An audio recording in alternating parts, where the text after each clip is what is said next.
जी viewers, इसी video का second part है। इसमें हम आपको एक्सप्लेन करेंगे, अच्छे से समझाएंगे।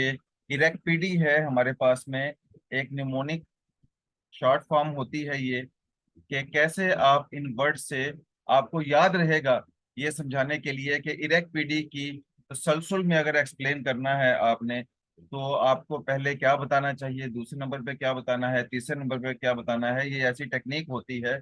शॉर्ट फॉर्म में अपने जहन में कुछ वर्ड्स को रख लिया जाता है, फिर इंटरव्यू में किसी भी जगह पे रिस्क असेसमेंट को बनाते हुए जहाँ पे सबसे ज्यादा जरूरत पड़ती है इसकी, तो आपको कैसे एक्सप्लेन करना होता है चीजों को, तो इरेक्ट पीडी के बारे में भी आपको बताएंगे। चलिए चलते हैं हमारी नेक्स्ट स्लाइड की तरफ। Hierarchy of control measure. दुनिया में जितनी भी ऑर्गेनाइजेशंस हैं, एजेंसीज हैं, अथॉरिटीज हैं, वो चाहती हैं, सब की सब चाहती हैं जी, याद रखिएगा, कि उनके वर्क प्लेस पे डेली एक्टिविटीज में, लिस्ट ऑफ एक्टिविटीज में जितने भी हैजर्ड्स हैं, जितने भी रिस्क हैं, उनको कम किया जाए, रिड्यूस किया जाए, इस लेवल पे लेके आया जाए कि एटलीस्ट फैटिलिटी ना हो जाए, एलटीआई ना हो जाए, ऐसा कोई एक्सीडेंट ना हो जाए, ऐसा कोई इंसिडेंट ना हो जाए जिसकी वजह से 3 दिन या 3 दिन से ज्यादा कोई बंदा गैर हाजिर रहे हमारा वर्क प्लेस से। इस लेवल तक कंट्रोल करना होता है हमने हैजर्ड को, रिस्क को। तो इसकी थोड़ी सी यही इसकी एग्जांपल, इसकी डेफिनेशन है जी, जो हमने आपको बता दी है कि हैजर्ड को रिमूव करना, रिड्यूस करना, यही हायरार्की ऑफ कंट्रोल मेजर होता है। एक और हम डेफिनेशन देख लेते हैं। The hierarchy of control measure, step by step approach to eliminate और reduce work place hazards. Work place पे जितने भी आपकी एक्टिविटीज हैं उनमें छुपे हैजर्ड्स और रिस्क को रिमूव करना या रिड्यूस करना वर्क प्लेस पे हायरार्की ऑफ कंट्रोल मेजर कहलाता है। It ranks from the most effective level to protection to the least. इसको जब रैंक किया जाता है तो ऐसे रैंक किया जाता है कि सबसे पहले ऐसे कंट्रोल मेजर अप्लाई किए जाते हैं तो जो सबसे ज्यादा इफेक्टिव होते हैं, उसके बाद में उससे कम, उसके बाद में उससे कम, उसके बाद में उससे कम, और सबसे आखिर में लीस्ट कंट्रोल मेजर हम मेंशन कर देते हैं। ये है एक frame work hierarchy of control major के ऊपर, कि हमें सबसे पहले क्या करना पड़ता है, एलिमिनेट करना पड़ता है। आप साइड में एक छोटा सा लिखे हुए आपको नजर आ रहा होगा कि फिजिकली रिमूव द हैजर्ड। आपने कुछ ऐसा करना है, एफर्ट करनी है जी, फिजिकली एफर्ट करनी है उस हैजर्ड को पक्का खत्म करने के लिए वर्क प्लेस, उस एक्टिविटीज में से। फिर सब्स्टिट्यूशन है, रिप्लेस द हैजर्ड।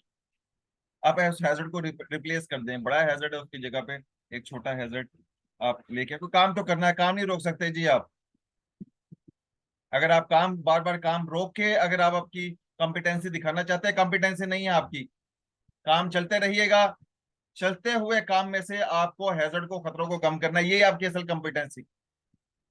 यही आप समझाना है लोगों को, यही आपको। हाँ, एक बहुत बड़ा कोई ऐसा था जो कि वर्क स्टॉपेज के बगैर नहीं हो सकता है, उस पर हम बिल्कुल कर सकते हैं, वर्क स्टॉपेज कर सकते हैं, टेम्परेरी वर्क स्टॉपेज कर सकते हैं, वर्क प्लेस को, लोगों को वहां से रिमूव करके आप कंट्रोल अप्लाई कर सकते हैं। ऑप्शन है हमारे पास में। हर वक्त में करते रहेंगे तो लोग समझ जाएंगे कि हम शायद उस लेवल के कॉम्पिटेंट नहीं हैं। इंजीनियरिंग कंट्रोल में isolate people from the hazard, लोगों को रिमूव किया जाता है हैजर्ड से, खतरे से, उनका ड्यूरेशन ऑफ टाइम कम कर दिया जाता है। एडमिनिस्ट्रेशन कंट्रोल में लोगों के जहन में यही बात है, और सही है, लोग ठीक कहते हैं कि एडमिनिस्ट्रेशन कंट्रोल में ज्यादा ट्रेनिंग, लोगों को उस हैजर्ड के बारे में आगाही देना ही होता है। तो change the way people work, वो चेंज कर सकते हैं हम, ये भी एडमिन कंट्रोल में आता है। पीपीई में लास्ट रिजॉर्ट है कि लोगों को फिर पीपीई दे दिया जाता है, कि जो बचा खुचा हैजर्ड है, रिमेनिंग्स हैं, उससे कहीं नुकसान ना पहुंचे लोगों को, तो बचने के लिए पीपीई प्रोवाइड कर दिया जाता है। साथ में आप देखते हैं कि एग्जाम्पल के साथ में यहाँ पे एलिमिनेशन नीचे कर दें या ऊपर कर दें फर्क नहीं पड़ता है, आपको मालूम है, एलिमिनेशन है, सब्स्टिट्यूशन है, इंजीनियरिंग कंट्रोल है, एडमिनिस्ट्रेशन कंट्रोल है, पीपी है। लास्ट में इसका जो आखिरी तिकोनी हिस्सा है हमें समझा रहा है, बता रहा है हम हैजर्ड को खत्म नहीं कर सकते, खतरे को खत्म नहीं कर सकते हैं, वो रहेगा ही। तमाम सेफ्टी की जितनी भी साइंस है पूरी अप्लाई कर दीजिए एक छोटी से छोटी एक्टिविटी के ऊपर भी, तो एंड रिजल्ट नहीं यही निकलेगा कि खतरा खत्म नहीं होता है। इस वजह से हमारी फिजिकली प्रेजेंस वहाँ पे होनी चाहिए। हमारे लोगों को इतना टीच एंड ट्रेन कीजिए, आपके जो जो वर्क प्लेस आपको अलॉट किया जाता है, बताया जाता है, उस एरिया को छोड़ के बाहर ना जाएं। अगर आपको ग्रीन हैट आपको अलाउ होता है, अलॉट होता है क्लाइंट की तरफ से, क्लाइंट ही बताता है कौन सा कलर कोड है, आपके पास में रेड हैट है तो रेड हैट वहाँ पे रहना चाहिए। लोग देख के ही थोड़ा कि सेफ्टी वाला यहाँ पे है, तो उतना ज्यादा लोग गलत काम नहीं करते हैं। तो ये वाला जो लास्ट वाला पोर्शन है हम सिर्फ इसी से, अपनी प्रेजेंस से ही खत्म कर सकते हैं। जितना लोग सेफ्टी की तरफ में रहेंगे तो वो बचे रहेंगे। तो आप देख सकते हैं कि मोस्ट इफेक्टिव से हम लीस्ट इफेक्टिव कंट्रोल तक सब अप्लाई करना है हैजर्ड को, खतरों को खत्म करने के लिए। स्टेजेस क्या है जी हायरार्की ऑफ कंट्रोल की, ये जानने की कोशिश करेंगे अभी हम इस स्लाइड में। इसकी 5 स्टेजेस हैं हायरार्की ऑफ कंट्रोल की, मैयर की हायरार्की ऑफ कंट्रोल मैयर की। पहली है एलिमिनेशन। हम सबसे पहले कोशिश करना है कि खतरे को फिजिकली खुद इन्वॉल्व होकर उसको रिमूव कर दिया जाए, हैजर्ड को खत्म कर दिया जाए, रिस्क को खत्म कर दिया जाए वर्क प्लेस से। नहीं हो सकता है तो हमें सब्स्टिट्यूशन की तरफ जाना है। कैसे हम सब्स्टिट्यूट कर सकते हैं? जैसा कि आपके पास में एक पेंट है, आप एक वर्क प्लेस पे गए तो जैसा पंजन की तरह स्मेल आ रही है आपको, आपकी आंखों में जलन स्टार्ट होगी, खारिश आपकी जिल्द पे स्टार्ट हो गई, आपका जो भी नेकेड पार्ट्स हैं उस पर खारिश स्टार्ट होगी, तो आप समझ गए केरोसिन ऑयल, इसमें कुछ केमिकल ऐसा है जिसकी वजह से ऐसा हो गया। देखिए आप पेंट की एक्टिविटी को खत्म नहीं कर सकते, आप रोक नहीं सकते, डेली टारगेट है। प्रोजेक्ट मैनेजर वेट में बैठा होता है, मैंने कितना टारगेट किया, मैं कैसे उसे एंड ऑफ द डे कैसे अचीव कर सकता हूँ इन चीज़ों को। तो इतनी टक्कर लगा के हम नहीं रख सकते हैं उनके साथ में। एक्टिविटी को चलते रहना चाहिए। हमें क्या करना था, पहले बताना था हमें कि भाई ये वाला पेंट जब पहले स्टार्ट होगी एक्टिविटी तो प्रोजेक्ट मैनेजर डायरेक्टर मीटिंग बुलाता है करने के लिए कि आप बाद में आपस में लड़ो नहीं, अभी जो चीजें हैं उसको सॉल्व कर लो। तो उस वक्त आपको सजेशन देनी चाहिए थी ना भाई। अभी आप कह रहे हैं चुभ रहा है, आंख में चुभ रहा है, हाथ में चुभ रहा है, किधर में चुभ रहा है, आज बता रहे आप 3 महीने बाद जाके। चलें आज भी बताया तो अच्छा किया आपने, मगर इफेक्टिव ये है कि काम स्टार्ट होने से पहले जब मीटिंग्स हो रही थी उस वक्त आपको एक एचएससी पर्सन को, कॉम्पिटेंट एचएससी पर्सन को बता देना चाहिए था कि भाई रिप्लेस कर लो इससे, ये ज्यादा हैजर्ड है, इससे कम वाला हैजर्ड है वाटर बेस्ड पेंट। अभी वाटर बेस्ड पेंट भी इतने अच्छे हैं, वो उतरते नहीं हैं, उनकी शाइनिंग उनका चमक वैसी रहती है जैसी इनकी है। तो आप बता सकते हैं उन्हें, अच्छे से आप एक्सप्लेन कर सकते हैं कि आप रिप्लेस कर लो, पेंट तो करना ही करना है। तो ज्यादा जो सॉल्युबल किस्म के केमिकल हैं उनकी जगह पे आप वाटर बेस आप यूज कीजिए, आग का खतरा भी नहीं होगा, लोगों की स्किन का इशू भी नहीं होगा, स्किन इन्फेक्शन भी नहीं होंगे। तो आपने सब्स्टिट्यूट कर लिया। अभी इंजीनियरिंग कंट्रोल है, लोगों को आइसोलेट करें, दूर रखें लोगों को खतरों से। ये नहीं कहता हूँ दूर रखें एक्टिविटी ना करें, ऐसा नहीं है। हमारी इंजीनियरिंग में, हमारी इंडस्ट्री में, हमारे कंट्रोल मेयर में हम टाइम ड्यूरेशन कम कर सकते हैं। जैसा कि कन्फाइंड स्पेस में है, आप 25 मिनट से ज्यादा नहीं रहने दें एक टीम को। 3-3 लोगों की, 4-4 लोगों की टीम बना के रखिए, वो आ जाए फिर अगली चली जाए, वो आ जाए फिर अगली चली जाए। किस जगह पे बहुत ज्यादा शोर है वहां पे भी आप इस टेक्निक को यूज कर सकते हैं।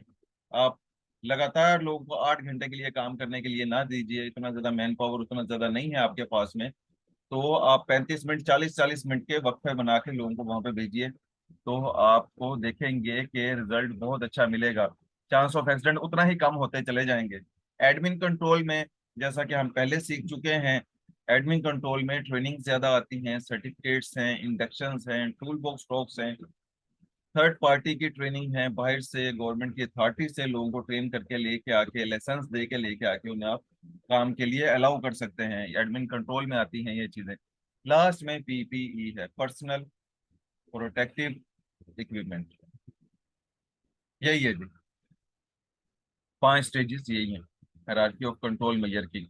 इसे अभी हम सीखते हैं एक मशीन के साथ में। एक मशीन आपकी वर्क प्लेस पे आ गई, आपने देखना है, स्टेप बाय स्टेप देखना है कि कैसे हम उसके हैजर्ड को रिमूव कर सकते हैं, रिड्यूस कर सकते हैं। तो उसका पहले नंबर पे एलिमिनेशन है। आप क्या करना है, आपने कोशिश करना है get rid of the dangerous machine. अगर वो मशीन इस लेवल की है कि आप देखते हैं सारे कंट्रोल मेजर अप्लाई करने के बाद भी हैजर्ड खत्म नहीं हो रहा है, रिस्क रिड्यूस नहीं हो रहा है, हैजर्ड रिड्यूस नहीं हो रहा है, तो उस मशीन को ही रिप्लेस कर दें आप किसी ऐसे मशीन से जो ज्यादा सेफ है। फिर सब्स्टिट्यूशन में क्या करेंगे, सब्स्टिट्यूट द हैजर्ड में क्या करेंगे, उसका अल्टरनेटिव लेके आ जाइए ना, रिप्लेस कर लीजिए उस मशीन को। जो आप नई मशीन लेके आए हैं उसमें भी अगर आपको दिखता है तो उसमें भी आप ऐसा कर सकते हैं। तो आइसोलेशन में आप क्या करेंगे, from anyone who could be harmed, देखेंगे हम जो लोग उस वक्त खतरे में हैं, keep the machine in a close room and operate it remotely. आप इसमें ये कर सकते हैं कि आप इसे एक क्लोज रूम में रख सकते हैं, एक कंट्रोल्ड एरिया में रख सकते हैं, जिसमें आप डिफरेंट सेफ्टी साइंजेस आप यूज कर सकते हैं कि only competent person, authorise person allowed to work in this area, जैसा कर सकते हैं। ये आइसोलेट में आ गया। यूज इंजीनियरिंग कंट्रोल, इसमें क्या क्या होगा, आप रिस्क को रिड्यूस करने के लिए engineering based and means use करेंगे, जैसे कि गार्ड्स लगा देंगे आप। तो जिस तरह पहले खतरनाक थी मशीन, अभी नहीं है, गार्ड लगने के बाद में उसके जो मूविंग पार्ट्स है उससे तो दूर हो गए आप। To the machine to protect users. Admin control में आप क्या करेंगे, खतरे को कम करने के लिए लोगों को ट्रेन करेंगे, लोगों को बताएंगे कि किस लेवल की खतरनाक मशीन है ये, किस लेवल के खतरे हैं इसके साथ में। प्रीवियसली आप बताएंगे कि कैसे कैसे लोग काम करते हुए अपना हाथ तोड़ बैठे, टांग तोड़ तोड़ बैठे, रीढ़ की हड्डी टूट गई, मुंडी टूट गया, सर टूट गया, बंदा मर गया। तो लोगों को एक्सीडेंट, याद रखिएगा, एक बहुत अच्छा टीचर होता है। बहुत जल्दी लेसन देने के लिए, सबक सिखाने के लिए, याद रखिएगा, एक्सीडेंट एक जबरदस्त टीचर है। आप बताएंगे लोग जल्दी समझ जाएंगे उस मशीन के बारे में। एडमिन कंट्रोल में आता है सब कुछ। पीपीई क्या चीज है, उसके बाद में आप उनको पीपीई दे देंगे, जैसा कि हार्ड हैट है, गोगल्स है, फेस मास्क हैं, ग्लव्स हैं, आर्म प्रोटेक्शन है, जैकेट है, सेफ्टी शूज हैं, जैसी चीजें आप प्रोवाइड कर देंगे। तो आपने क्या किया, अभी आप देखेंगे यहाँ पे एरोज में आपको नजर आ रहा है कि सबसे पहले आपने most effective ways and means use किए और लास्ट में least effective ways and means की तरफ गए आप। सेकेंड एग्जाम्पल, जैसा कि हमने स्टार्ट में पार्ट वन में आपको बताया था, कौन कौन से एग्जाम्पल के साथ में हम आपको समझाएंगे कि हायरार्की ऑफ कंट्रोल मेजर हम कैसे अप्लाई कर सकते हैं वर्किंग एट हाइट के ऊपर। तो आप यहाँ से देखिए, जबरदस्त तरीका है जी, ये जबरदस्त एग्जाम्पल है। इस अ, व्यक्ति को देखिए, इस पर्सन को देखिए कि ये बंदा वर्किंग एट हाइट करना चाह रहा है, जमीन से खड़े होके कर रहा है। सेफ है जी, बहुत सेफ है। तो सबसे पहले हमने इसी की तरफ सोचना है, सबसे सेफ तरीका यही है। उसके बाद में जो सेकंड इसमें बता रहा है, आपने रिमूव ही कर दिया ना है, अभी तो वर्किंग एट हाइट का है ही नहीं। फिर देखिए, जितना आपसे काम हो सकता है जमीन पे ही खड़े होके, अब वहीं पे खड़े होके कीजिए आप। उसके बाद में देखेंगे, सोचेंगे यार क्या करना है, जब तक तो कीजिए ना वहां पे। शुरू में वेज एंड मीन्स इस्तेमाल करना स्टार्ट ना कर दीजिए। थर्ड में आप देखिए कि वर्किंग एट हाइट के लिए म्यूब्स को यूज किया गया, यहाँ पे स्टेप फोल्डिंग नहीं दिखाई गई। इन दोनों को कंपेयर करें हम, सबसे पहले लेडर है, सीढ़ी है, फिर स्टेप फोल्डिंग है, फिर म्यूब्स हैं। सबसे सेफ है म्यूब्स। तो थोड़ा सा वर्किंग एट हाइट पे जाने के टाइम पे भी म्यूब्स यूज कर रहे हैं, ये ज्यादा सेफ होता है बाकी दोनों से, लेडर से और स्टेप फोल्डिंग से। फिर थर्ड में आप देखिए कि बंदा वर्किंग एट हाइट पे पहुंच गया, तो यहाँ पे जो यूज किए जा रहे हैं, जिन टेक्निक को यूज किया जा रहा है, फॉल प्रोटेक्शन को यूज किया जा रहा है, जबरदस्त है। ये फॉल प्रोटेक्शन लगाने के लिए आपको पता है थर्ड पार्टीज लगाने के लिए आती है। इसमें वेट कैरिंग कैपेसिटी देखी जाती है, उसका सर्टिफिकेट दिए जाते हैं, इतना लेवल तक ये वेट को एब्जॉर्ब कर सकता है। तो बहुत ये सेफ तरीका है, ये आप यूज कर सकते हैं। नीचे पे आप आ जाइए, तो नीचे पे आप देखिए, जिस जगह पे वर्किंग एट हाइट चल रही है, नीचे पे ऐसा कोई भी वेज एंड मीन्स यूज कर सकते हैं कि कोई बंदा का गिरे उसे चोट ना लगे। फिर नेट्स यूज किए जाते हैं ज्यादा हाइट के ऊपर, 12 फ्लोर पे काम कर रहा है तो 10 फ्लोर के ऊपर इर्द गिर्द में सराउंडिंग पे नेट लगा दिए जाते हैं। बंदा गिर जाए या हाथ से कोई भी चीज गिर जाए, वो नीचे किसी भी बंदे के सर पे आके नहीं गिर जाए, बंदा सेफ रहेगा। बंदा अगर गिर गया हाइट से, बढ़कर गिर गया हाइट से, तो वो भी सेफ रहेगा। यहाँ पे फॉल प्रोटेक्शन आप देखिए, जबरदस्त फॉल प्रोटेक्शन यूज किए गए हैं। ये बेल्ट यहाँ पे इन्होंने पहनी है और इसे यहाँ पे बहुत अच्छे तरीके से हुकअप किया हुआ है।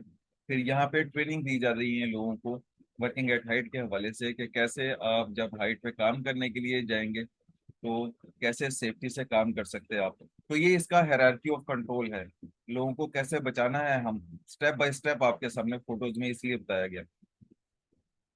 ये है वो निमोनिक, वो शॉर्ट वर्ड्स जो आपको हमेशा याद करवाते रहेंगे कि जब आपसे क्वेश्चन पूछा जाए आपने कैसे उसे तरतीब से अच्छे तरीके से बता सकते हैं। तो अभी हम देखते हैं कि इरेक पीडी का क्या मीनिंग्स होते हैं। ई मीन एलिमिनेशन, एलिमिनेट करना हैजर्ड को। आर मीन रिड्यूस करना, सब्स्टिट्यूट करना। आई से इंजीनियरिंग कंट्रोल, आइसोलेट कर देना।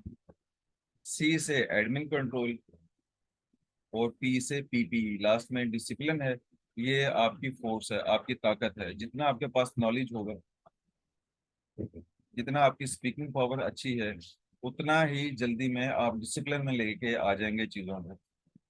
सब अच्छा है, एलिमिनेट भी करना चाहिए, सब्स्टिट्यूट रिड्यूस भी करना चाहिए, आइसोलेट करना चाहिए, इंजीनियरिंग कंट्रोल है, एडमिन कंट्रोल अप्लाई करना चाहिए, पीपी अप्लाई करना चाहिए। और ये भी बहुत जरूरी है कि लोगों को डिसिप्लिन में लेके आइए, खुद भी डिसिप्लिन के साथ में रहिए।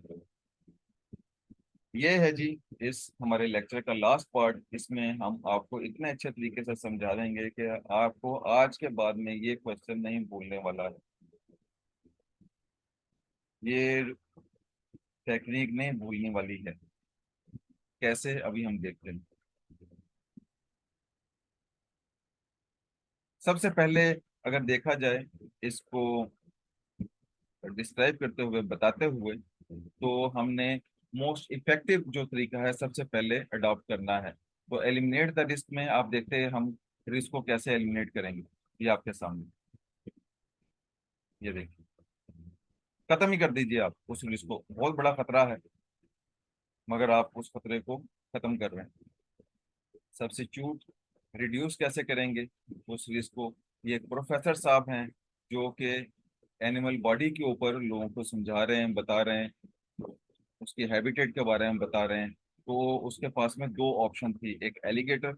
एलिगेटर बहुत बड़ा रिस्क है, बहुत बड़ा खतरा है। तो उसकी जगह पे अगर बिल्ली को लेके जाएंगे, सेम एनिमल है, खतरा है, मगर इंसान के लिए उतना बड़ा खतरा नहीं है जितना बड़ा खतरा एक एलिगेटर है। तो समझाना ही है लोगों को, बताना ही है, तो बिल्ली के बारे में बता देंगे। तो इन्होंने उस रिस्क को रिड्यूस कर दिया, सब्स्टिट्यूट कर दिया एक बड़े रिस्क से छोटे रिस्क के साथ।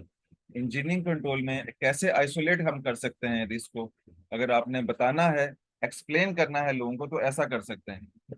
ये देखिए, खुला एलिगेटर ज्यादा खतरनाक है। उसे ऐसा बंद करके लेके आके लोगों के सामने आप समझा सकते हैं, बता सकते हैं कि जब हम ऐसा करें तो ये कैसा रिस्पॉन्ड करता है, जब हम ऐसा करें तो कैसा रिस्पॉन्ड कर सकता है। तो लोगों के सामने इजीली लोग समझ जाएंगे। तो आपने क्या किया, आइसोलेट कर दिया हैजर्ड को, खतरे को लोगों से। एडमिन कंट्रोल में चौथे नंबर पे आप टीच एंड ट्रेन करेंगे अपने लोगों को इस खतरे के, इसके खतरे के बारे में, इसके हैजर्ड्स के बारे में। आप बताएंगे, समझाएंगे लोगों को कि किस लेवल का और कितना बड़ा खतरा है ये, तो कैसे आपको बचना है अपने ट्रेनिंग से, अपने प्रीवियस एक्सपीरियंसेस से। लास्ट में पीपी आप प्रोवाइड कर देंगे। तो आप देख सकते हैं कि पीपी प्रोवाइड कर दिया, और खतरा देखिए साथ में कितना बड़ा है। इसलिए हम पीपी को जब भी कभी एक्सप्लेन करते हैं, एक कॉम्पिटेंट पर्सन एक्सप्लेन कर रहा होता है, तो पीपी को लास्ट रिजोर्ट बताता है। तो आप समझ सकते हैं कि पीपी बचा सकता है या नहीं बचा सकता है इतने बड़े खतरे के सामने एक इंसान को।